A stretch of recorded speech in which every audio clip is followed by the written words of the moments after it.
Hello there, people of the internet. I have a couple of different cartridges out here on the table today, and these are probably the most popular cartridges that you're going to find here inside the United States. Like, if I had to pick a top 3 most popular cartridges here in the US, this right here would probably be them. There are some very close follow-ups, like, say, 30-06 or maybe 3030, and there's locations in the US where those might be popular than these other options, but I think as a whole, this is a good representation of the most common stuff that you're going to be finding. So first off, we have 223 as our rifle cartridge. This is probably going to be the most popular rifle cartridge here in the US, besides the next other option.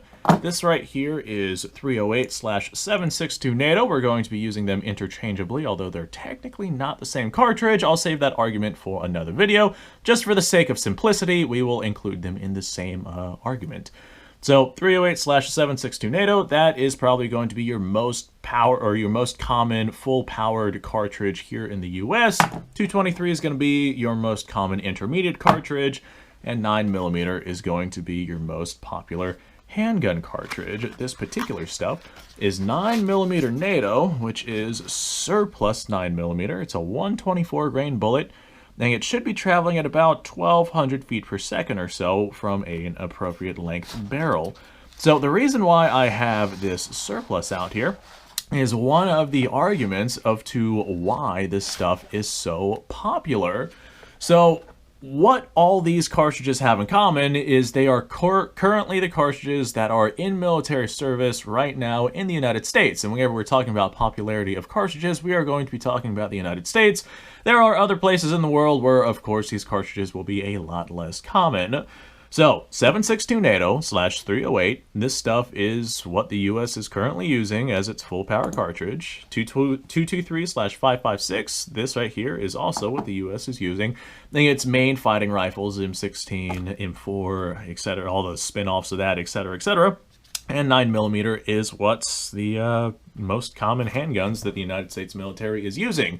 They currently adopted a new handgun, so they're still phasing out the M9. I'm basically positive the M9 is still in service in many, many places in the US, so I don't want to really go into too much discussion on the M17. So we'll leave that, probably, like I said before, for another video. So military service, there's a ton of different people out there that have a dramatic amount of experience with each of these cartridges. If you go into the military and you are using a rifle chambered in 762 NATO or 223 or something like that, and you become overwhelmingly familiar with that firearms platform, in this particular case, we got the AR/M16/M4/ whatever it is that you were using whenever you were in the service, chambered in 223/556, you become just accustomed to that round, and you know how to use the platform, you know how to use the platform, you know what the ammunition does, you become familiar with it, and that familiarity is one of the reasons why people decide once they get out of the military they are going to go for that particular weapons platform. Same thing with firearms chambered in 762 NATO, although granted you're probably not going to be getting yourself something belt-fed in the civilian market, not unless you really want to get into that rabbit hole, or go out and get yourself, I don't know, an M9 or an M17 or whatever it is that you know most of or are most comfortable with, chambered in 9mm. So people's familiarity, once they get out of the military and get into the civilian life, that's one of the reasons why these cartridges got to be so popular. Another big one, and this is probably the biggest one, is surplus. There's a dramatic amount of this surplus ammo out there on the market because it's still being made to this day. I've got no idea how long it is, but I know that this stuff has a certain shelf life that the military keeps it for, and then they sell it off on surplus once it reaches a certain age, or once it starts to basically corrode. I don't want to use the term corrode because that's not necessarily the right term, but once it starts to really show its age, that's where it becomes to the point to where the military is like, okay, we're going to sell this off to the civilian market, recoup our funds, and make some fresh ammo with those funds. So dramatic amount of all of this on the surplus market.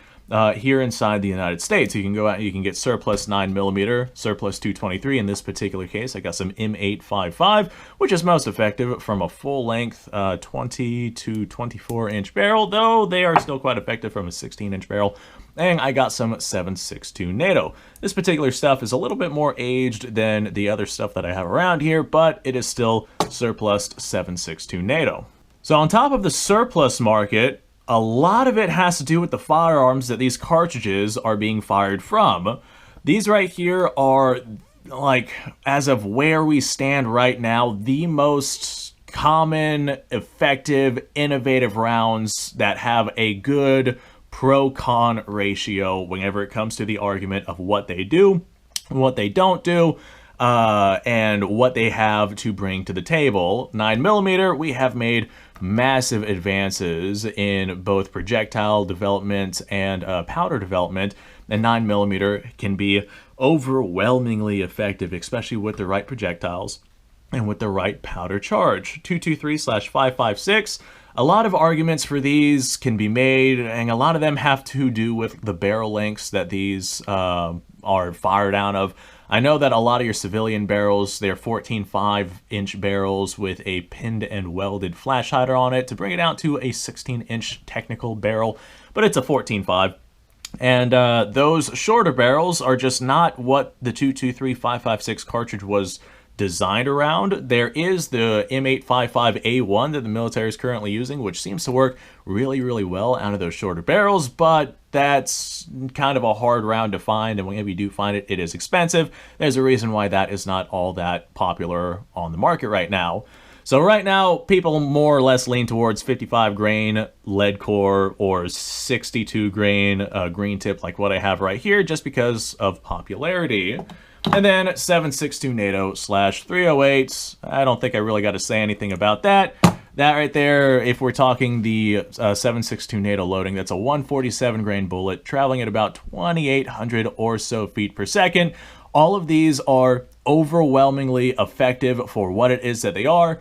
And the firearms that they are chambered in, like, for example, my AR right here, are some of the absolute best options for universal firearms out there on the market. If you want to get, you know, an AR chambered in 223/556, there's plenty of really good 223/556 out there. I use Hornady's VMAX rounds. Those are a 77 grain projectile, and they work overwhelmingly effectively on all sorts of soft targets. That's what I choose to use. Of course, that's kind of in the minority of what people go to because, like I said before, most people are going to lean towards these standards. That being said, from a 16-inch barrel, the standards are still going to be quite effective, especially at the ranges that most people are going to be shooting at. So the platform, combined with the ammunition, that is one of the best self-defense options out there right now on the market. Now, as technology changes and develops, that might change down the road, but there's no way that any of us can see the future, not unless you have some kind of crystal ball. And if that's the case, then please tell me the winning lottery numbers. One of the big arguments for 223/556 is that the cartridge is effective enough to be able to take care of most things at most distances that most people would come across. And combine the fact that it is effective enough to be able to handle most situations. It's also extremely lightweight and not very costly to get your hands on a fairly decent amount of this stuff. So the lightweight nature of 223/556 is one of the big arguing points of that. Like, for example, if I've actually got myself a bag right here with some AK mags inside of it. This is 7.62 by 39, a 29 round magazine to go with my 29 round mag AR. It is significantly larger and significantly heavier. Even though this is a metal magazine and this is a polymer magazine, the weight difference is very noticeable. So we have ourselves a lightweight ammunition, and it is significantly more compact than something like 7.62 by 39, which is probably the next most common intermediate cartridge that you're going to find here inside the United States. But this right here definitely has the advantage whenever it comes to lightweight nature and compactability of the ammunition. It's just not very large. Same thing with 9mm. If we compare 9mm to something like 45 ACP, it is significantly smaller. You get more capacity in the handgun that you use if it is the same size handgun, if we're talking about 45 versus 9mm. And it's effective enough to be able to do whatever it is that needs done, especially if we're talking about like commercial ammo that has defensive loading setups. 7.62 NATO. This right here is definitely much more compact than what it replaced, like the 30-06, and it is effective enough. As a matter of fact, this mimics M2 Ball 30-06, that 150 grain bullet-ish whereabouts, traveling at about 2,800 feet per second-ish whereabouts. So it is powerful enough and small enough and lightweight enough to be a really good Goldilocks trade-off area. Granted, it's not a 300 Winchester Magnum. It's not going to send the bullet out at ridiculous velocities and be overwhelmingly effective downrange, but it is small and lightweight and effective enough to be a good Goldilocks area of a round. So we got our full power rifle cartridge, which is overwhelmingly effective for basically anything that you need a full power rifle cartridge for, short of like being an anti-material rifle cartridge, in which case use 50 BMG or something like that. And we have our really good Goldilocks area intermediate caliber cartridge, which is lightweight and still quite effective. Personally, I lean towards using a 20-inch barrel in my AR, and that's just so I can get the extra effectiveness of the round. The way I see it, this stuff right here, this 62 grain stuff from a 16-inch barrel, or technically a 14.5, should be traveling at about 2,700 or so feet per second. Well, if you carry the same ammo, the same weight, the same magazines, the same everything, but you just add a couple of inches onto the end of your barrel, suddenly it's traveling at like 3,100 feet per second, and it is significantly more effective than that 2,700 feet per second that you would be seeing. However, that being said, like if you're in the civilian world and you are in any sort of situation that requires you to using AR for, I don't know, defense of life and liberty, the odds of you shooting beyond 300 yards are pretty gosh darn minimal, and so you won't really need that extra velocity because it will still be effective enough to be able to do the job that you're trying to do. Not unless you're shooting at a vehicle and something like that, in which case, full power rifle cartridge might be more up your alley. Okay, that's my 2 cents on the subject. Thanks for watching, folks. Appreciate your time. Like, subscribe, share. Description below has a link to all sorts of stuff. Go check it out. You guys go off, have yourself a fantastic day. I'll see you all in the next episode.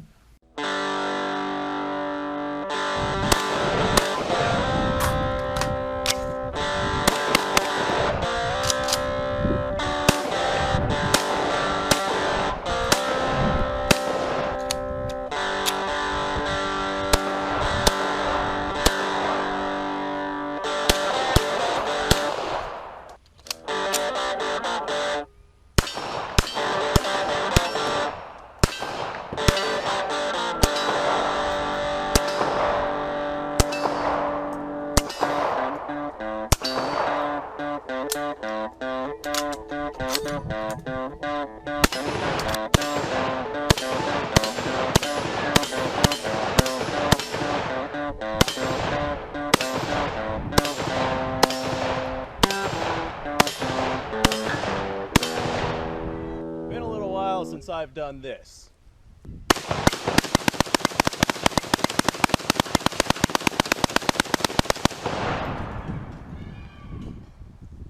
Bonnie and Clyde be damned.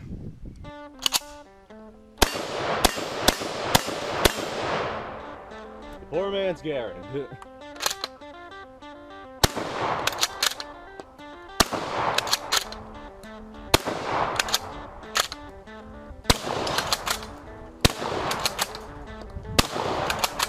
It's a shame that bolt-action shotguns aren't more mainstream.